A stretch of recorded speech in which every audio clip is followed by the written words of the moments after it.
Boa tarde, então. Hoje é dia 23 de novembro de 2018, aula de Histologia Geral para as turmas 12A e 20A da Biologia. Hoje nós vamos falar sobre tecido muscular, tá? Bem, primeira coisa importante que a gente precisa saber: tecido muscular é de origem mesodérmica, um tipo de tecido embrionário, tá? Nós temos três tipos de tecido muscular: o esquelético, estriado esquelético, o estriado cardíaco, tá? Esses são chamados assim porque tem estriações visíveis à microscopia, a gente vai conseguir ver isso aí. E o músculo liso, que é aquele músculo encontrado nas glândulas. Bem, a característica importante do tecido muscular, distintiva do tecido muscular: as contrações, tá? Então, ele consegue contrair e distender as suas fibras, fazendo com que a gente consiga movimentar estruturas internas, tá? Não só ossos, que funcionam como sistema de alavanca, mas outras estruturas internas. Bem, então, movimentação de membros e vísceras, constrição, bombeamento de substâncias e outros movimentos que ocorrem no interior do organismo. Bem, características do tecido muscular. Primeiro, os tipos celulares. As células do tecido muscular são chamadas de fibras, tá? Então, são fibras musculares. Uma classificação antiga chamam essas células de miônios, tá? Então, a gente pode chamá-las também de miônios. Existe uma classificação que diz o seguinte: células musculares do músculo liso, leiomiócitos, tá? Células musculares do tecido estriado cardíaco, cardiomiócitos, e células musculares estriadas esqueléticas, só miócitos. Tudo bem? Então a gente pode falar, primeiro que nós vamos ver, o mais importante é o estriado esquelético. Tem mais coisa para a gente ver. Então, quando a gente for falar dele, a gente pode chamar essas células de miócitos ou pode chamar de fibras musculares, tá? O que essas células, elas se caracterizam? Se caracterizam por ser muito longas, muito alongadas e terem vários núcleos. É, de novo, um tipo que conforme eu falei outro dia, de sincício, uma célula formada por vários núcleos, tá bom? Que vem de células individuais. Então, essa célula multinucleada, o miócito, miônio ou ainda fibra muscular, é o que a gente vai ver, tá bom? Bem, o que acontece com essas células? As células musculares, apesar delas ter a mesma função, o controle nervoso delas é diferente. Então, as células musculadas estriadas esqueléticas, elas estão sob o controle, da nossa vontade, tá? Então, elas são de contrações que a gente chama voluntárias. Quando eu quero contrair um músculo, eu penso, vou contrair meu bíceps, aí eu contraio, tá? Agora, os outros dois tipos, coração, células musculares estriadas cardíacas e músculo liso, estão fora do nosso controle voluntário. São as chamadas células involuntárias. Por que a gente tem essas células sob controle involuntário? Porque a gente não pode controlar tudo conscientemente. Imagina se eu ficasse a cada momento preocupado em mandar informações para o meu coração para ele se contrair. Ele se contrai dezenas de vezes por minuto, né? Então, se eu ficasse controlando essa contração, eu não teria tempo para pensar nas outras coisas. Eu ia gastar um monte de energia do meu consciente para fazer isso. Então, o que aconteceu ao longo da evolução? Isso passou para o subconsciente. Então, ela é controlada no meu subconsciente. Não é que coisas do meu consciente não afetam, claro que afetam, mas o controle do batimento em si, ele é um controle que está totalmente fora da minha vontade, tá bom? É isso que eu quero dizer, tá? Bem, então, estriadas esqueléticas e cardíacas. contração voluntária nas esqueléticas e voluntária nas cardíacas. Estriação aqui, estriação aqui. O que acontece com as células musculares esqueléticas? Só para lembrar uma classificação antiga, que a gente vê lá desde o colégio, né? É uma contração forte, mas de curta duração,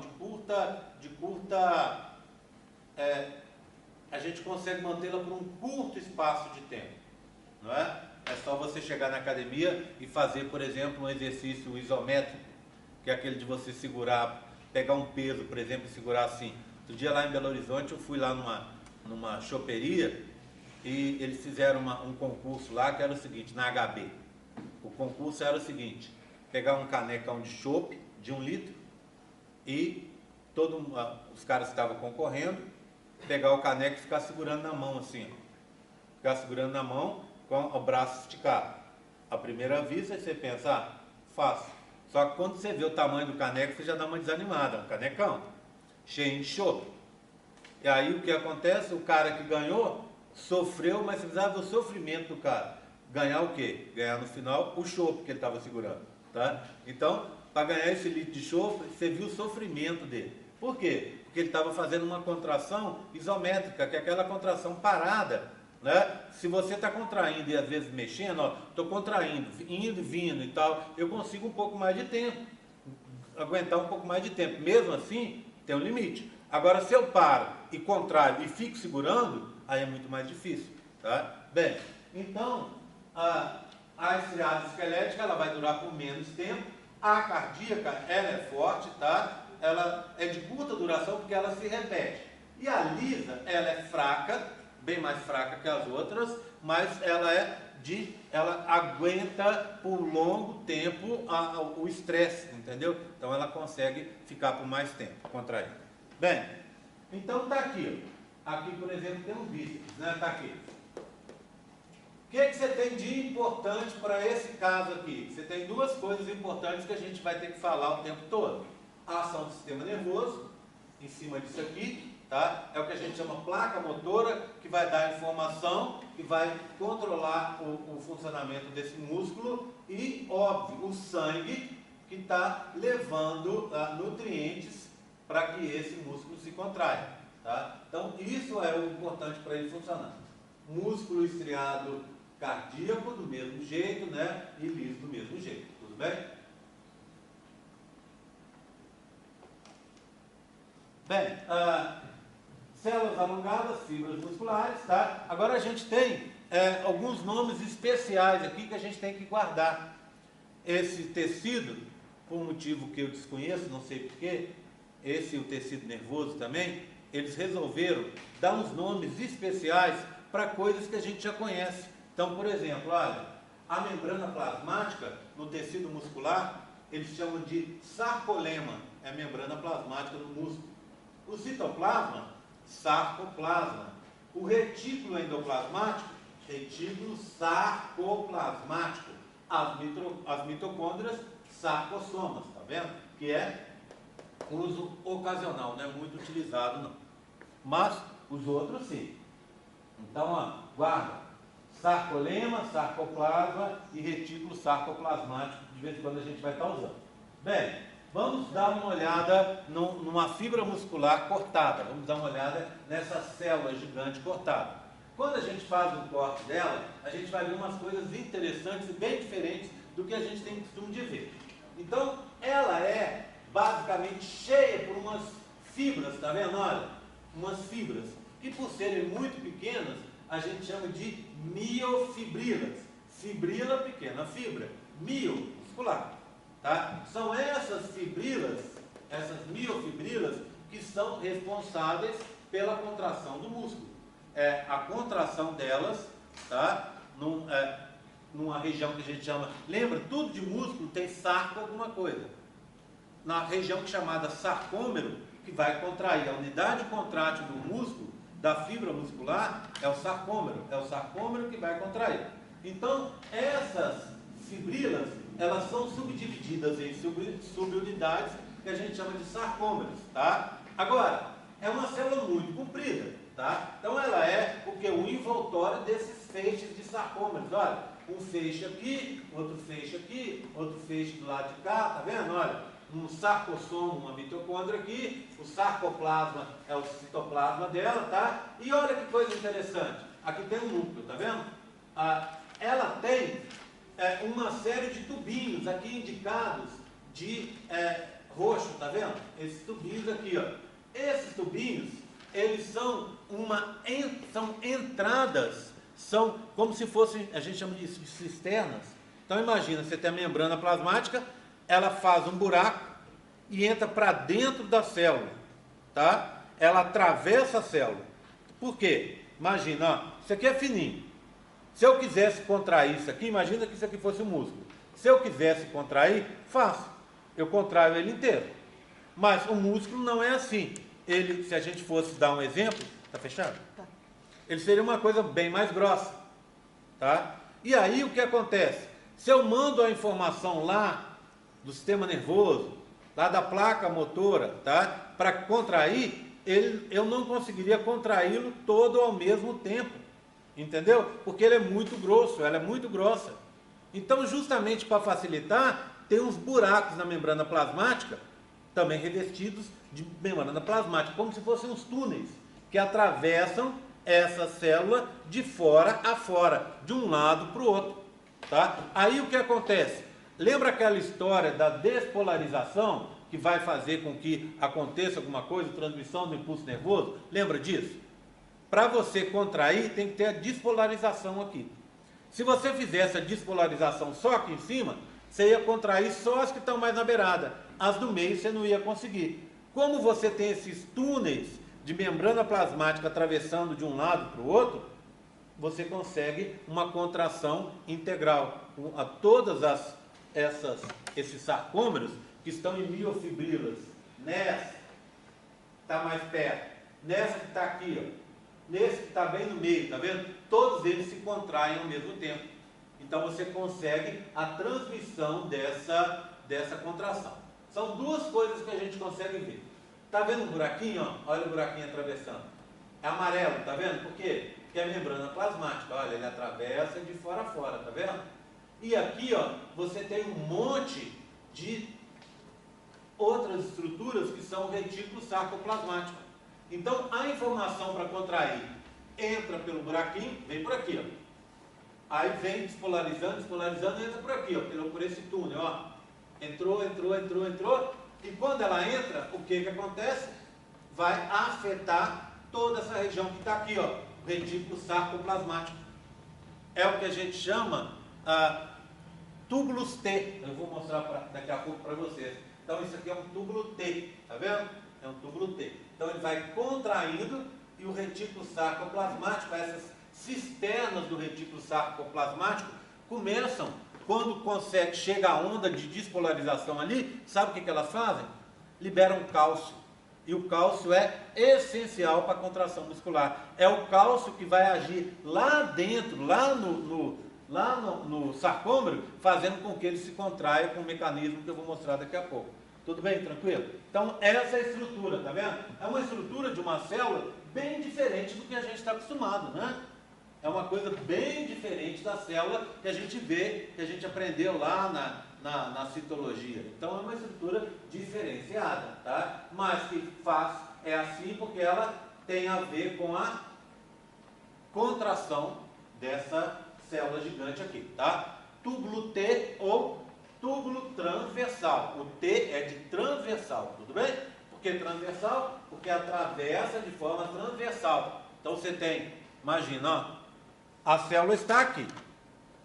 O túbulo desce assim, ó, transversalmente, tá vendo? Em relação à célula. Então, túbulo transversal, ou para quem já conhece, túbulo T. Tá bom? Tudo bem? Tranquilo? Daqui a pouco a gente vai explorar isso mais, tá? Variedades de tecido muscular. Bem, tá super estranho. Esse meu computador tá morrendo. Então agora ele resolveu que ele não abre mais as figuras. Aqui tinha uma figura, tá vendo? Na primeira também tinha uma figura, ó. Olha lá. Ele disse aqui que não podia abrir a figura que estava aqui, tá? Aí o que acontece? Daqui a pouco vai ter que trocar mesmo, não tem como, né? Então vamos olhar as variedades. Primeiro, o muscular, estriado esquelético, que é esse que a gente já começou a ver, tá bom? Olha aqui, ó. Olha essa estrutura, tá vendo? Esse é um túbulo que está entrando para dentro. Isso aqui tudo é uma grande fibra muscular, tá vendo? Esses aqui, ó, seriam as miofibrilas, que são subdivididas, né? Formando subunidades que a gente vai aprender daqui a pouco, que são os sarcômeros, que são as subunidades contrárias. E esse aqui é o túbulo T, entrando lá para dentro. Bem, então vamos lá. É multinucleado e tem estriações transversais, certo? Bem, são vários núcleos provenientes de células individuais que a gente vai chamar de células satélites, que ficam do lado. Hoje a gente vai ver alguma, tá? Olha aqui, ó.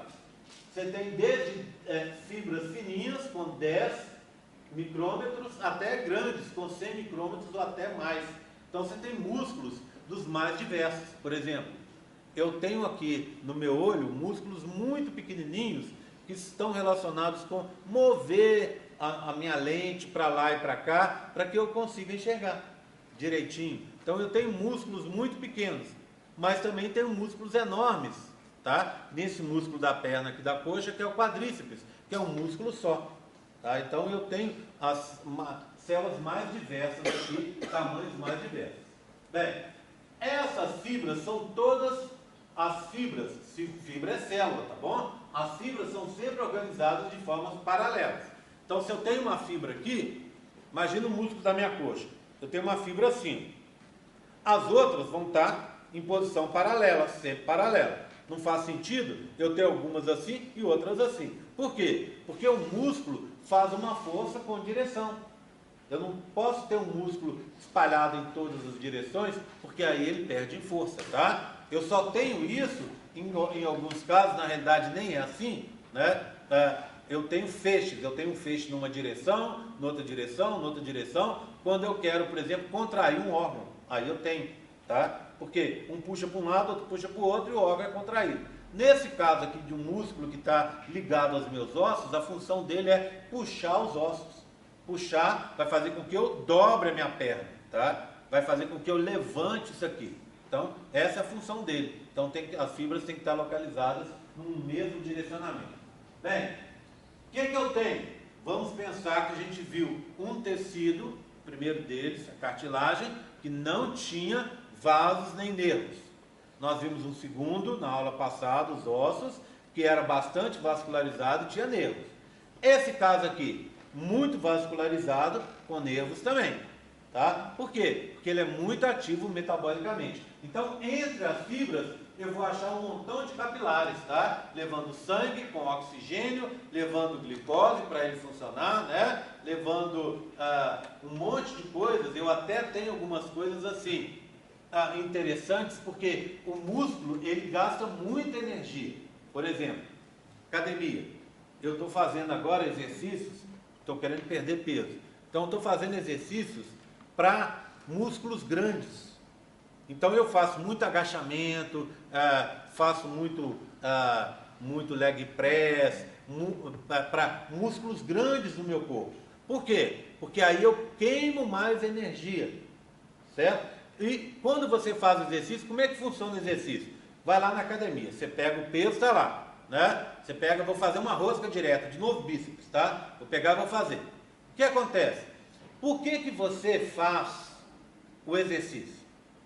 Já pensaram sobre isso? Você está fazendo para você dar um esforço muscular diferente daquele que você tem costume. Você usa o bíceps? Usa, mas não usa tão concentradamente o tempo todo. Você usa eventualmente. Então você vai fazer uma série de exercícios concentrados para aquele músculo. Então você tem repetições. O que acontece? Quando você faz exercício, a intenção é que você faça e os últimos exercícios você já faça com muito esforço, já não aguentando mais, tá? Se você chegar num ponto que você fez sua série e os últimos exercícios, sem moleza, né? Os últimos exercícios você não conseguiu fazer, porque não deu mais mesmo, é porque está certo, é assim que tem que fazer. Infelizmente, não é assim que a gente vê na academia. Menino e menina que está lá, principalmente as meninas, Aí você vê, a menina vai todo dia na academia. Todo dia que eu estou lá, a menina está lá. Meses a fio. Você não vê ganho nenhum. Por que não tem ganho? Porque ela não se esforça. Ela não dá o sangue ali para ela fazer. E aí ela acha que, eu vou fazer, aí o cara passa um peso para ela segue a ficha inteira com um peso só. Você falou, mas tem que trocar, você não sabia não? Por quê? Porque você faz a primeira vez, está difícil. Segunda vez já está mais fácil. A terceira você vai brincar. A pessoa está lá fazendo exercício e assistindo televisão. Está lá vendo novela, brincando. Aí quando me vê fazendo, eu estou lá urrando, gritando às vezes até. A pessoa fala assim, nossa, que exagero. Pessoal, mas tem que ser desse jeito mesmo. Tem que ser desse jeito. Independente do propósito que você quiser, tem que ter esforço. Por quê? Porque quando você faz, as primeiras repetições são para você queimar a energia que você tem ali. Essa energia, ela fica guardada, tá, na forma de glicogênio nos músculos. Então você tem aquela glicose, ela vai ficar armazenada em moléculas muito maiores no músculo, só para queimar aquilo ali, só para você poder fazer. Então, nos primeiros movimentos, você vai queimar o glicogênio, tá? E aí, o que acontece? Você vai queimando aquele exercício e durante o exercício o músculo vai sofrendo mais e mais e mais. E você vai queimando o oxigênio que está ali. No músculo também a gente tem uma forma especial de guardar o oxigênio. É a tal da mioglobina, não é? Uma parente da hemoglobina, só que mais simples. A gente vai queimar aquilo ali. Por quê? Porque você quer que o seu músculo trabalhe no esforço máximo, em anaerobiose. E quando trabalha em anaerobiose, lembra o que acontece? Você produz ácido lático. O ácido lático vai arrebentar a fibra muscular em várias regiões, fazer micro lesões na membrana plasmática dela. Vão vir as células satélites, aqueles band-aidzinhos que ficam ali do lado de fora. Ela gruda e repara o buraquinho que foi feito. Tá? Por que faz o buraco? Porque é ácido, e o ácido queima. Então estoura, vai fazer micro lesões na membrana plasmática. Aí o que aconteceu? Juntaram várias células satélites, você refez o músculo, e o músculo, com isso, cresceu. Tá? O músculo se desenvolveu. É o que a gente chama hipertrofia. Também, quando você faz exercício, acontece uma outra forma de crescimento que a gente chama de hiperplasia. Ou seja, várias células satélites se juntam e viram uma nova fibra muscular. Faz novas fibras ao mesmo tempo. Então é assim que funciona. Você tem que trabalhar no esforço. Claro que o meu esforço é diferente do esforço do Zé, que é diferente do esforço da Su. Cada um tem um esforço. Mas você tem que trabalhar no seu limite. A gente ontem estava conversando de uma menina, meio gordinha, ela vai todo dia na academia. Tadinha está lá sempre fazendo. A gente estava conversando dela. Aí fala, nossa, a fulana, porque todo começou assim, tem uma menina que está fazendo com outro personal. Aí ela desenvolveu bastante o corpo dela. Aí a gente estava conversando, a gente fica conversando, faz exercício falando mal dos outros ou bem dos outros, né? Batendo papo, porque aí o exercício passa mais fácil. Aí eu estava falando com o meu personal, a fulana de tal desenvolveu muito, né? Você desenvolveu bastante, ela estava, tá tudo no lugar agora. Pronto, beleza. Aí tinha essa menina mais gordinha. Aí eu virei e falei assim, olha, essa menina não desenvolve, ela está aqui meses, faz todo dia e não desenvolve. Mas por quê? Porque não esforça. E sem esforçar não tem jeito. Aí é aquele negócio, olha, eu não gosto de academia. Saúde. Gostar de academia é difícil, porque é um lugar chato, onde você vai para se esforçar. Tá? Mas o que? É preferível às vezes você ficar meia hora e fazer exercício pesado e sair de lá extenuado, do que você ficar, que nem essa pessoa que eu estou contando para vocês, 2 horas fazendo, brincando no aparelho. Aí fica lá 2 horas, você tem intervalo entre exercício e outro. Você tem intervalo 1 minuto e meio, 2 minutos, depende da série que você vai fazer. Às vezes até menos. Às vezes ela fica 5 minutos no celular, sentadinha. Lá no celular, batendo papo e sentada no aparelho. Quer dizer, não pode dar certo. Então assim, por quê? Porque esse é o princípio. Você tem que esforçar, queimar a energia que está ali. Você tem que queimar o glicogênio. Queimando o glicogênio, começa depois de um certo tempo queimar a gordura, que é o que interessa. Você vai trocar massa gorda por massa magra, né? Já que eu estou falando disso, só contar um outro caso. Olha só como dá a diferença. Eu engordei bastante. Mas olha, eu fui no começo do ano na minha nutricionista, ela fez a prescrição, eu larguei, não fiz nada, só fui lá para dizer que eu fui, né? E aí eu voltei agora para fazer a dieta, estou fazendo a dieta. Aí eu olhei no começo do ano com o que eu estou fazendo agora. Eu no começo do ano, eu comparei com umas fichas que eu fiz com ela 6 anos atrás. Nesse período, fazendo exercício constante, eu ganhei 10 quilos de massa magra. No total, eu estava no começo do ano, agora eu estou com 77, mas no começo do ano eu estava com 80 quilos de massa magra.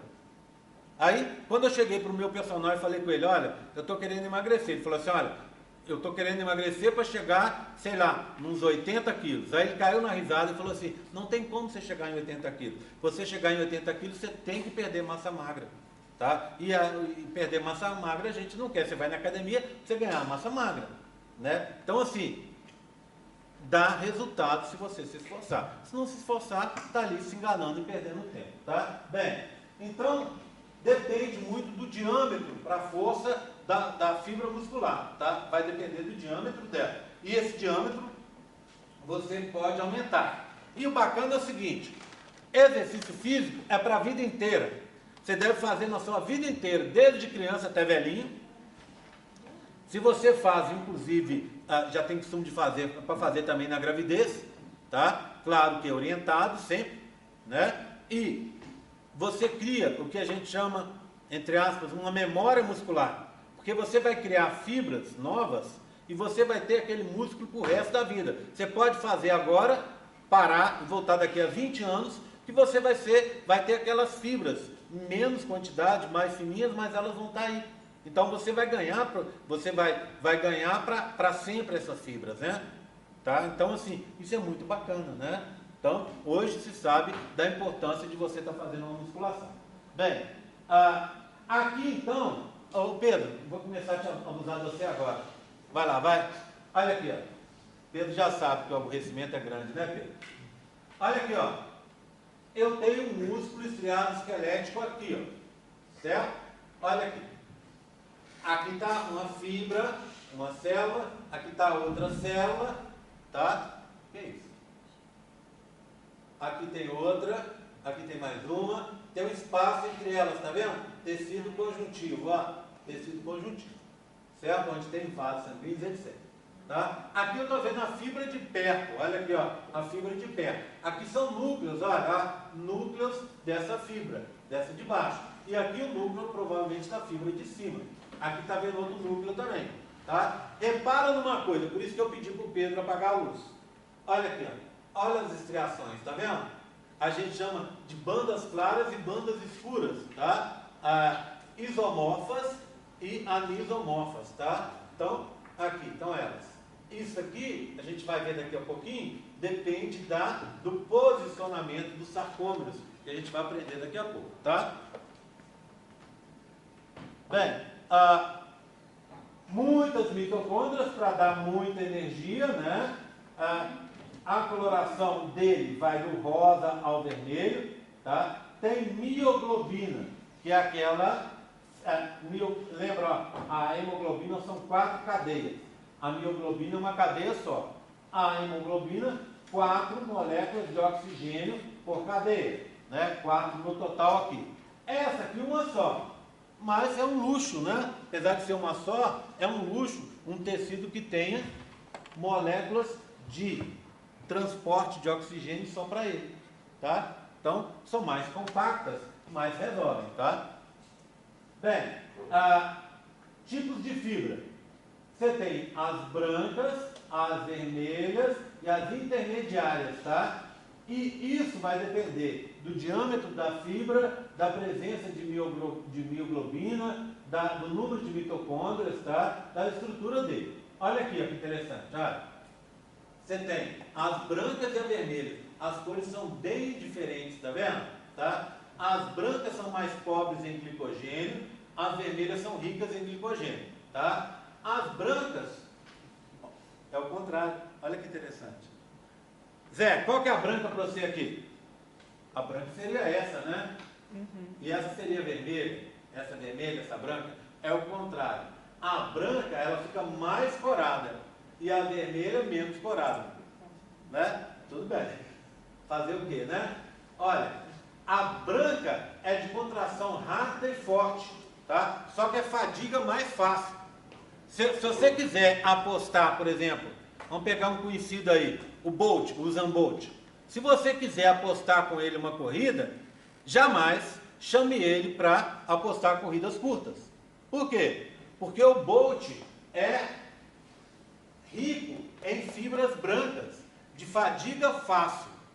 Então ele dá aquele sprint, corre a 30 km por hora. Vocês já correram, já que eu estou falando o tempo inteiro de academia hoje, vocês já correram em esteira? Já, né? Bem, quantos vocês correm? 12, 13, 16?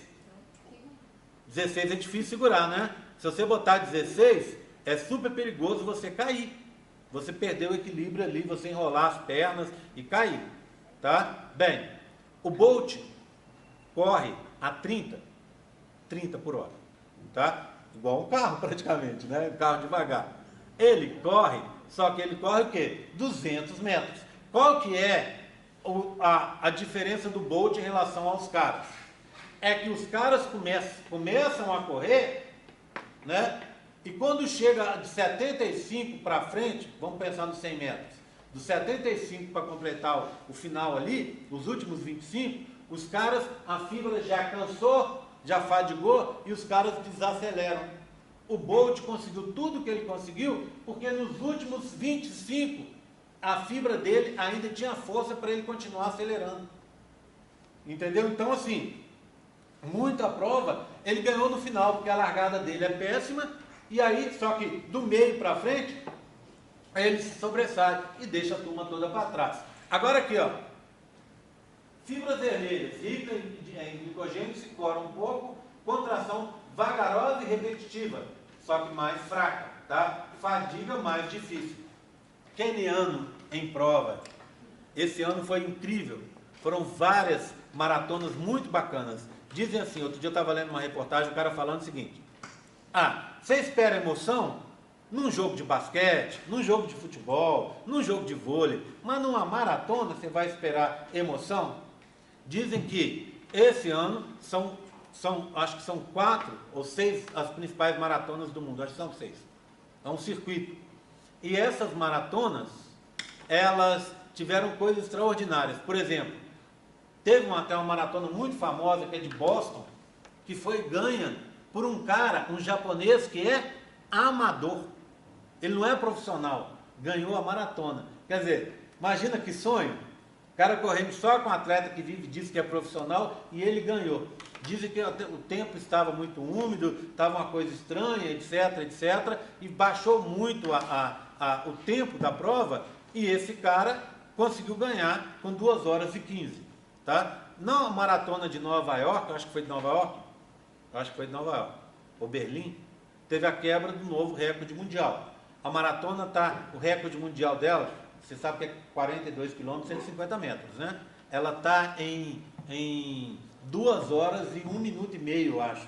A gente está esperando que nos próximos poucos anos consiga se baixar de 2 horas.